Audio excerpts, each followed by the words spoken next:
All right, let's talk about trauma dumping.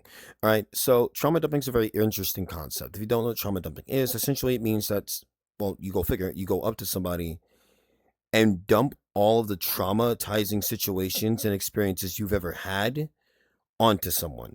Now, obviously, within given the context, it can be appropriate. However, in this case, we are implying that it is inappropriate because the main demographic that would be doing this would be probably towards someone that they don't have much investment in, history with, don't know that well, right? Or just simply are bothered by the concept of having to deal with such stressful concepts or ideals or situations or scenery or imagery, right?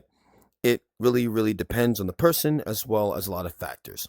Now, of course, some people will say this is just someone expressing themselves, right?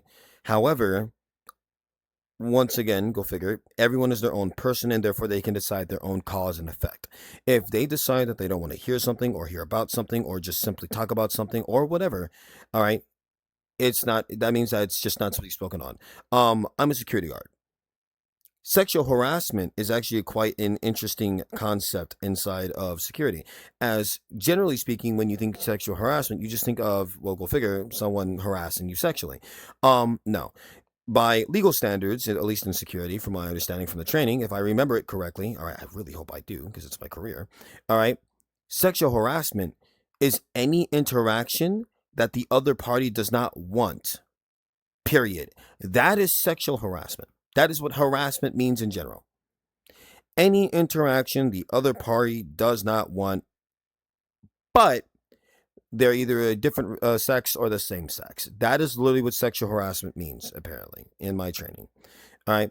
This is to say that if you are actively trauma dumping on someone and they state once at all or in general that they do not want to know about it and you continue to trauma dump upon them, that you are now harassing them, not only by a personal standard, emotional standard, or a mental standard, but a literal legal standard. So if you are going to tell someone about yourself, express yourself, your issues, your traumas, your past, make sure it's somebody who actually wants to hear about it.